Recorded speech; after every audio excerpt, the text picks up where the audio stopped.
Beracha, je vais faire une vidéo sur un sujet qui concerne les Noahides et qui revient donc fréquemment, à savoir est-ce que les Noahides sont tenus de manger kasher.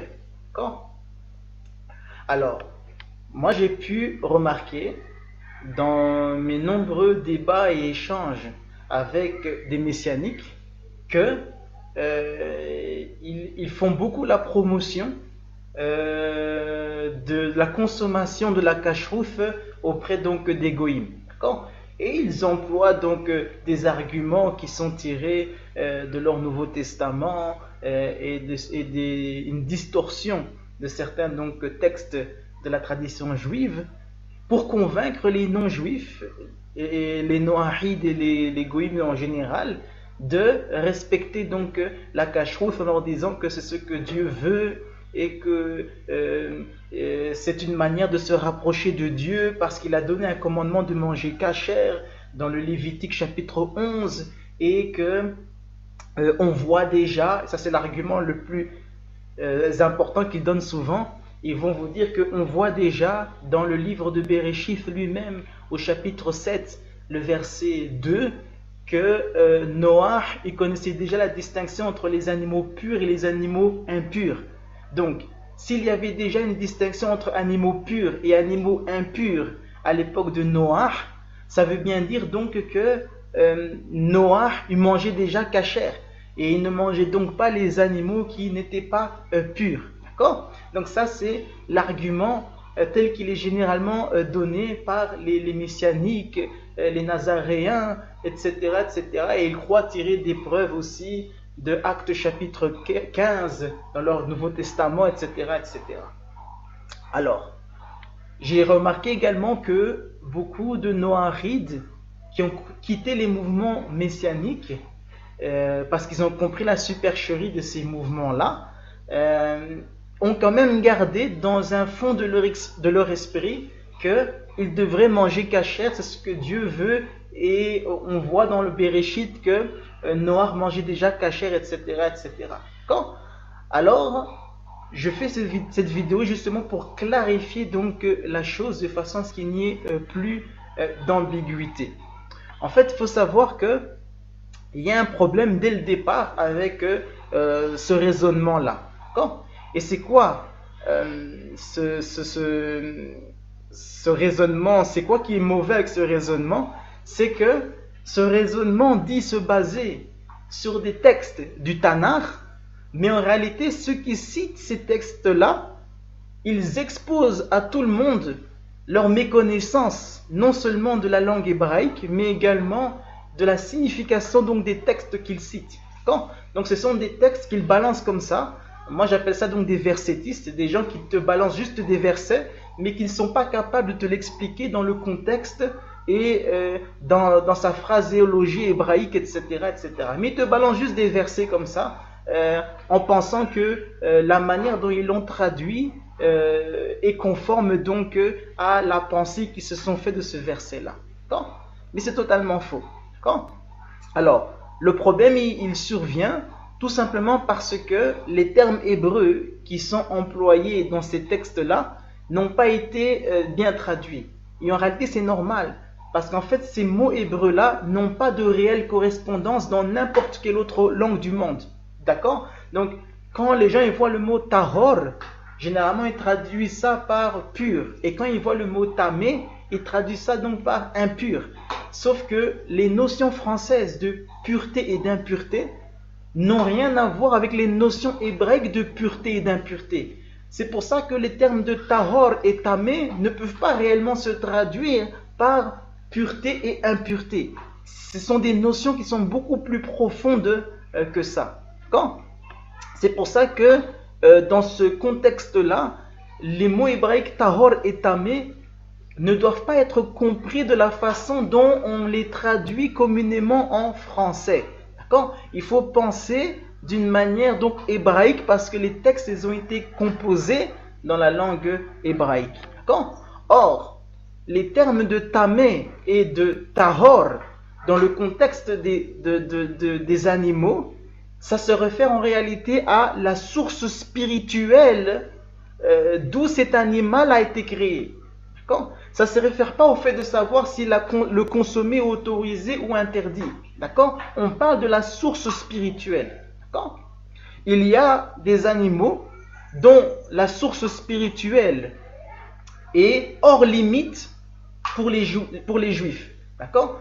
Donc ce sont donc des animaux qui, le fait donc de les toucher, de les consommer, etc., ça fait dépasser la ligne rouge pour les juifs, d'accord? À cause de la mission, de la shelihouf unique et spéciale que Akadosh Baruch Hu, que Hachem, que Dieu a confié donc au peuple juif dans son alliance avec eux au Har Sinaï. D'accord? Donc c'est-à-dire que il les a destinés à être un Am Kadosh, c'est-à-dire un peuple mis à part, puisque la Kedosha, la sainteté, c'est le fait d'être distinct, séparé, à part. D'accord?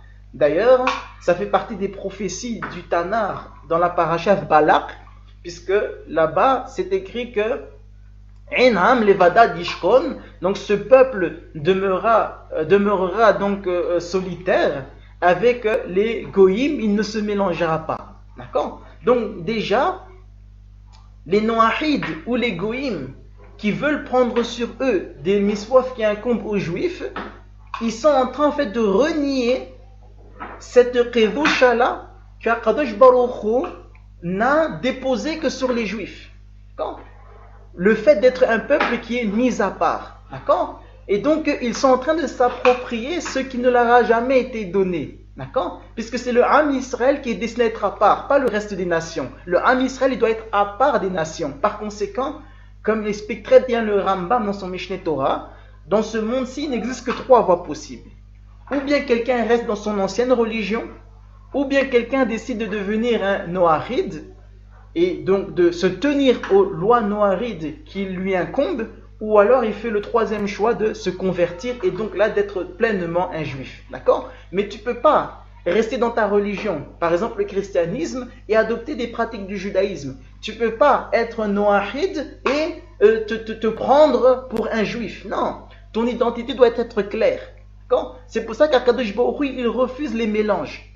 D'accord? Ou bien tu restes dans ton ancienne religion, le christianisme ou tout ce que tu veux, ou tu deviens noahide et tu respectes les lois qui incombent aux noahides, ou bien tu assumes beaucoup plus et tu accomplis totalement la Torah en te convertissant alariquement donc au judaïsme. D'accord? Mais il ne faut pas donc ajouter de la confusion donc dans ce monde-là. Et ça, c'est exactement ce que font tous ces messianiques et certaines personnes qui se disent noahrides, mais sous influence du messianisme, ils mélangent du noarisme avec du judaïsme, etc., etc. C'est excellemment mauvais, d'accord? C'est excédemment, mauvais, d'accord? Donc, retenez que le Am Israël, il a été appelé pour être un Am Kadosh, un peuple séparé, d'accord? Akadosh Baruch Hu leur a également dit d'être une mamleref kohanim, d'accord? Or, les Kohanim étaient donc des gens qui étaient à un niveau spirituel très élevé. Donc, Akadosh Baruch Hu, il est en train de dire, j'espère pour vous, j'aspire à ce que vous tous, les membres du Ham Israël, vous deveniez comme des Kohanim, c'est-à-dire des gens d'un haut niveau spirituel qui se protègent de la Toumha, etc., etc., qui me servent constamment, exactement donc à l'image des Kohanim. D'accord? Donc, lorsque les Juifs, ils ont unanimement accepté d'accomplir cette mission-là, Akadosh Baruch Hu, Hachem, Dieu, leur a donné donc 365 interdictions et 248 obligations. C'est ce qui a donné donc les 613 miswaf. Tandis qu'au Noahide, il leur a donné en réalité 7 catégories de lois qui sont 6 interdictions et une obligation. Et c'est par ces 7 catégories de lois-là, qui englobent d'autres lois, que les Noahrides ils peuvent réellement s'attacher à Akadosh Baruch Hu et être comptés parmi donc ses serviteurs. D'accord?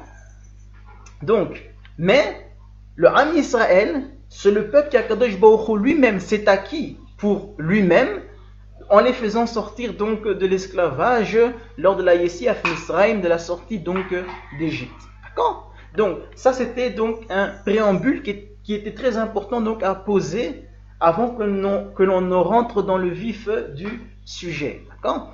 Donc, de ce fait, quand on revient donc aux créatures qui sont mentionnées dans le Waïkra, chapitre 11, le livre du Lévitique, le chapitre 11, les Juifs se sont vus interdire par Hachem de consommer certains animaux pour justement respecter leur alliance de Am Kadosh, de peuple unique et séparé qu'ils ont vis-à-vis donc de Hachem. D'accord? Et concernant justement ces animaux dans le Lévitique, chapitre 11, le Hachem il dit au verset 4, après avoir donné donc, avant de donner une liste des animaux qui ne pourront pas manger, Hachem il dit donc à la fin du verset 4, Tomehu locham. C'est-à-dire que ceci sera tamé pour vous. Locham, ce que dit le verset, donc pour vous. Ça sera donc tamé pour vous. Et ça signifie quoi? Ça signifie que ça sera tamé uniquement pour vous les Juifs, mais ça ne sera pas tamé pour les non-Juifs. D'accord? Donc déjà, ça c'est le premier point important. Akadosh Baruch Hu, il s'adresse aux Juifs dans le Waïkra 11. Et il dit, ça sera hors limite pour vous, mais pas pour les autres. Si les autres ils veulent manger ça, ça leur appartient donc de manger ça. Mais vous, Hachem, il vous a destiné à quelque chose d'autre. Il vous a donné donc une voie différente par laquelle donc vous rapprochez donc de lui et par laquelle jouir d'une relation particulière. Et dans le cadre donc de cette alliance, ça c'est hors limite pour vous les Juifs. D'accord? Donc, toutes ces distinctions-là, de nourriture cachère et de nourriture pas cachère, de ce qui est tamé et de ce qui est tahor, au niveau donc de l'alimentation, ça ne s'applique absolument pas donc aux non-juifs, excepté une seule loi, qui est donc l'interdiction de Ever Minahay, le fait donc de consommer un membre qui a été arraché d'une créature vivante, puisque ça fait partie donc intégrante de cette loi noahide. D'accord? Et en fait, c'est littéralement clair à partir du message que Hachem lui-même il a donné donc à Noach lorsque celui-ci il a quitté donc la Teva, lorsqu'il a quitté donc la boîte, puisque lorsque Noach est sorti de l'arche, c'était la toute première fois de l'histoire de l'humanité que Hachem il a permis aux êtres humains de consommer donc de la viande. D'accord? Et qu'est-ce que Hachem il a dit à Noach? C'est au chapitre 9, le verset 3. Là-bas, c'est écrit dans la Torah, Quel ramas, achar hu hay. Toute créature qui se meut. Donc, le ramas, c'est une créature qui se meut. Donc, c'est-à-dire n'importe quelle créature. Ça inclut les quadrupèdes, ça inclut tous les animaux en réalité qui se déplacent donc sur la terre. D'accord? Donc, kol ramas, achar hu hay, qui est vivant. D'accord? Toute créature qui se meut et qui est donc vivant, locham yehya la ochlo. Hachem il dit donc pour vous ça deviendra en nourriture. Donc là encore vous voyez là Hachem emploie le locham pour vous. Lorsqu'il parlait dans le Waïkra 11, il parlait uniquement aux Juifs. Mais ici dans le Bereshit chapitre 9 verset 3, il s'adresse à Noach et à ses descendants. Pour vous, tout ce qui se meut sera en nourriture. Par contre, plus tard, lorsque la Torah est donnée au Har Sinaï, Hachem il ne dit plus tout ce qui se meut vous pourrez manger. Il dit aux Juifs, pour vous, voici la limite que j'impose. Ça signifie quoi? Ça signifie que ce qu'il avait dit à Noach continue à s'appliquer pour toute l'humanité, excepté pour le peuple juif qui devient donc le Am Kadosh, le peuple à part, et donc qui reçoit des lois à part du reste des nations.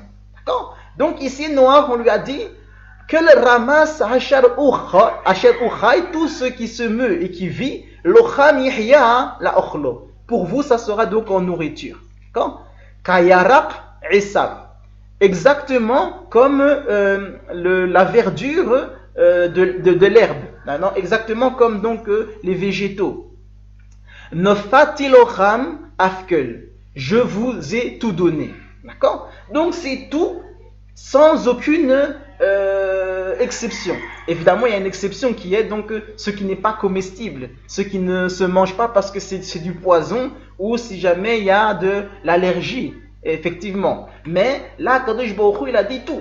Tous les quadrupèdes, tous les oiseaux, tous les reptiles, etc., etc., tout ça, vous avez le droit de manger. D'accord? Et donc, ce verset-là, il a continué à s'appliquer pour toute l'humanité à partir de ce moment-là et pour toujours. D'accord? Tandis que, à partir de Waïkra 11, Hachem dit au Béné Israël, j'ai fait une alliance avec Noach, où je lui ai dit qu'ils avaient le droit de tout manger, mais l'Ocham, pour vous, je vous impose de ne pas manger tel ou tel aliment. Donc vous voyez très bien le contraste entre les deux passages. Donc c'est pour ça que quand tous ces messianiques, etc., ils emploient Bereshith avec Noach pour prouver que les goïms, ils doivent manger kasher, etc., etc., ils se mettent totalement le doigt dans l'œil. Parce que ce chapitre, en réalité, il contredit absolument leur thèse. Puisqu'en réalité, quand tu mets en opposition Bereshith, chapitre 9, verset 3, avec le Sefer Waïkra, chapitre 11, tu vois très bien qu'il s'agit de deux alliances différentes. D'accord? Ceux qui sont descendants de Noach, pour eux, Hachem leur a donné tout à manger. Et ils le mangeront comme on mangeait donc la verdure. Puisqu'effectivement, pourquoi est-ce qu'Hachem il compare avec la verdure?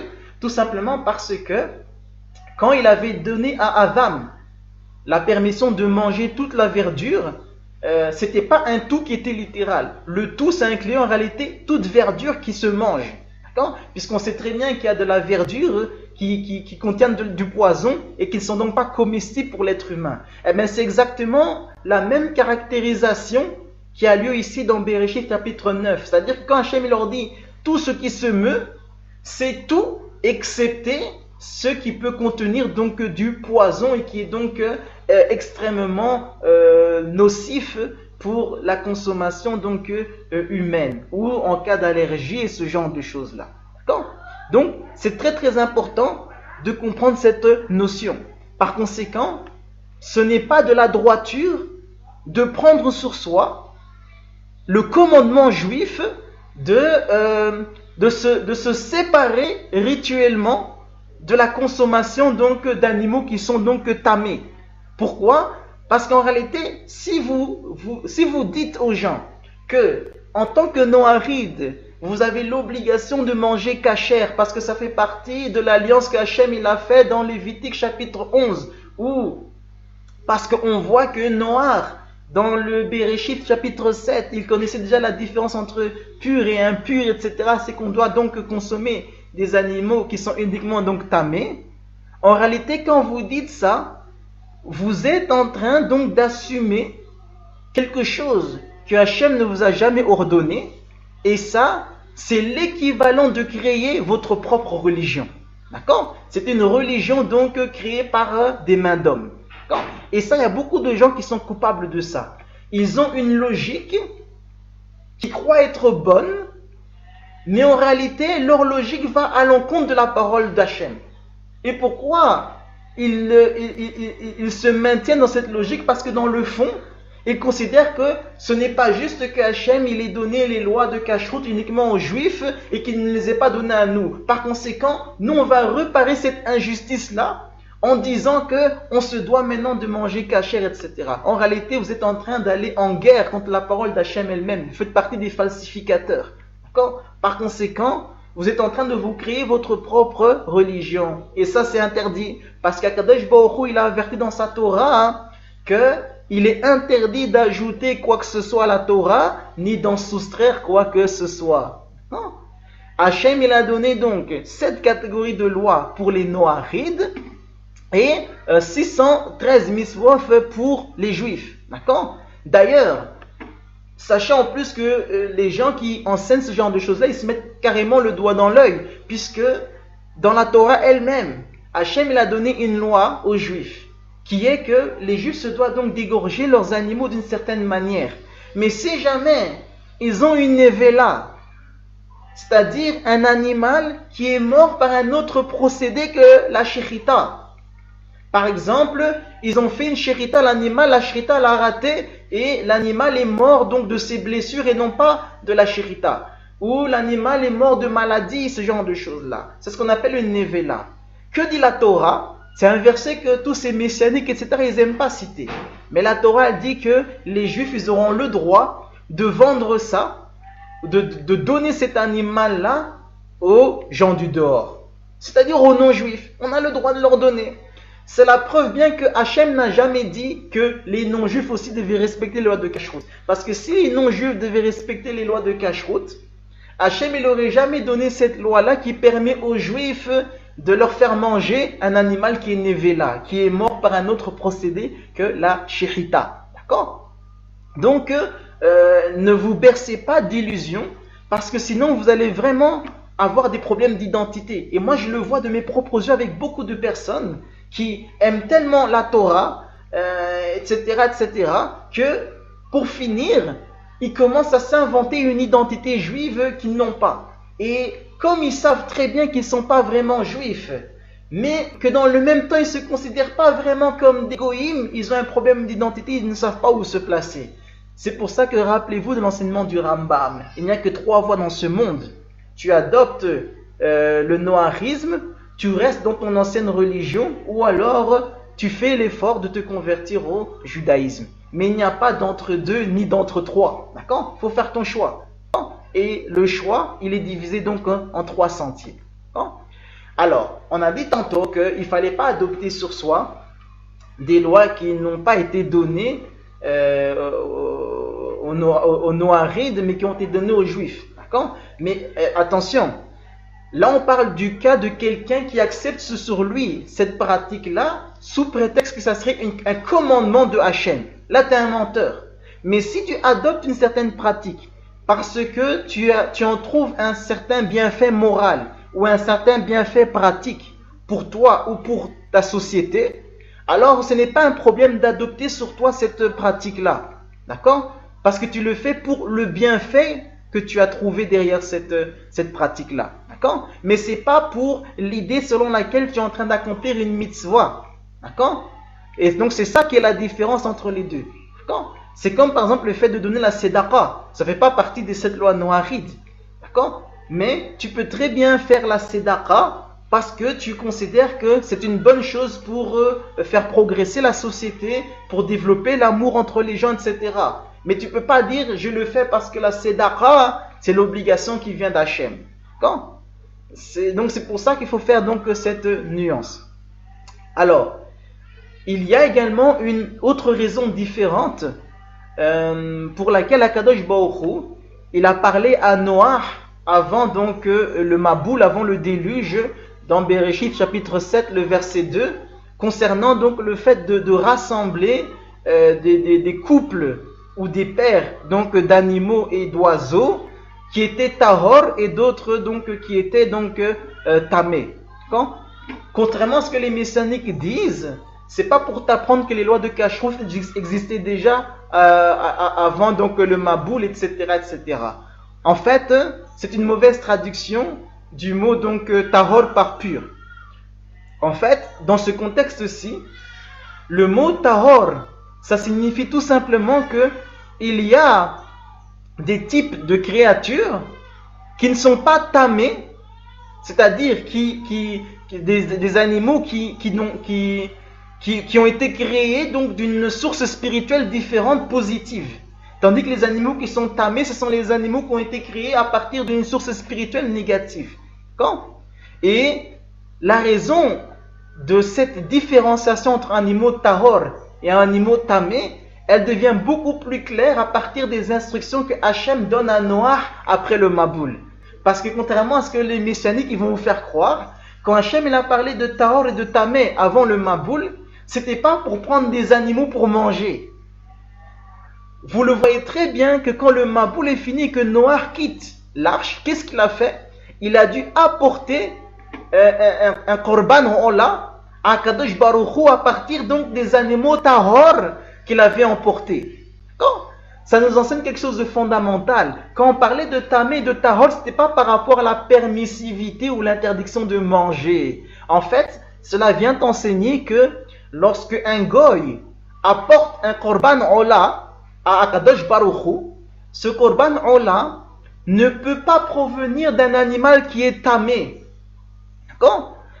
Donc les animaux tamés sont autorisés à la consommation des goïms, mais ils ne sont pas autorisés en tant que sacrifice à Hachem. C'est pour ça que Hachem, en fait, il a fait la différence entre animaux qui étaient tahor et animaux qui étaient tamés. D'accord? C'est pour ça qu'il leur dit, prends des paires d'animaux avec toi. Et le but était clair, c'était pour que quand le maboul serait fini, tu pourrais donc offrir donc des sacrifices à partir des animaux qui sont tahor, tandis que les autres animaux, ils pourront donc se reproduire pour de nouveau repeupler la terre. Ça n'a rien à voir donc avec le fait donc de prendre des animaux pour les manger et des animaux pour les laisser comme ça. Non, tahor, c'était ce qu'ils pouvaient apporter sur l'autel, et tamé, c'est ce qu'ils ne pouvaient pas apporter sur l'autel, et bien qu'ils pouvaient les manger. D'accord? Donc, il faut absolument bien garder ces notions donc à l'esprit pour ne pas tomber dans la confusion, dans la création de nouvelles religions. D'accord? Par contre, concernant les mammifères et les oiseaux, il peut y avoir effectivement une raison qui pourrait amener les Noahides à volontairement se restreindre de consommer des aliments non cachers, non certifiés cachers. Pourquoi? Puisque comme on l'a dit, dans les lois noahides, il y a une loi qui est Ever Minahai.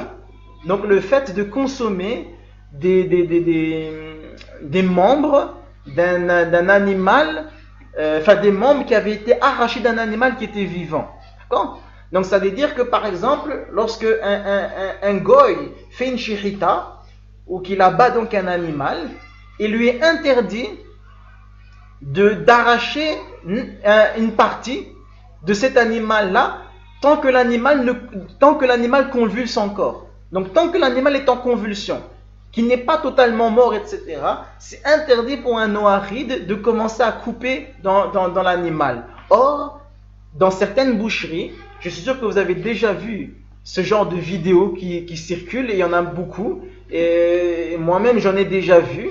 Et de mes propres yeux, même j'ai déjà vu la manière dont on torturait certains animaux dans des boucheries non juives. Il y a des boucheries non juives effectivement où on commence déjà à découper l'animal alors que l'animal est encore vivant. Et vous entendez l'animal qui est en train de crier, etc., qui a des secousses, des spasmes, etc., parce qu'on est en train de le découper pendant qu'il est encore vivant. Ça, c'est une transgression des lois noahides, d'accord? Donc, si vous avez peur en tant que noahide de consommer de la viande d'une boucherie non juive parce que vous avez le doute ou la peur que peut-être qu'on a découpé dans l'animal pendant que l'animal était encore vivant, ce qui vous ferait donc transgresser les lois noahides si vous consommiez cette viande-là, alors effectivement c'est une justification pour manger cachère.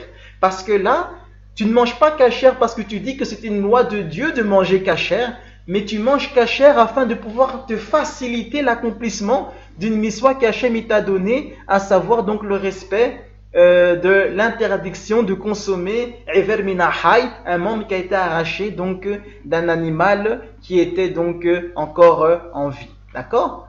Donc ça, c'est vraiment donc le message fondamental et important qu'il faut absolument donc retenir et faire circuler autour de soi. Donc en résumé, les Noahides n'ont absolument pas l'obligation, ni même le droit, de prendre sur eux la miswa de manger cachère. D'accord? Parce que ça, c'est une miswa qu'Akadosh Baruch Hu n'a donné que au Am Israël, comme on a lu, ça sera tamé lachem. Donc tamé pour eux, mais pas pour les goïms. D'accord? Par contre, les Noahides ont parfaitement le droit de décider de manger cachère, non pas dans le cadre de l'accomplissement d'une miswa, mais comme une bonne chose pour éviter notamment donc l'interdiction de Ever Minahai, ou alors parce qu'ils considèrent que la viande cachère est beaucoup plus saine pour le corps, etc. Donc, c'est-à-dire qu'ils le font pour les bienfaits et non pas pour la mission en tant que telle. Ou alors, ils le font pour faciliter leur accomplissement donc de la loi noari de Ever Min a Hay. D'accord? Donc, c'est là qu'on va terminer pour ce cours et qu'Akadosh Baruch Hu il bénisse votre fin de journée à chacun d'entre vous. Hazak o Varuch.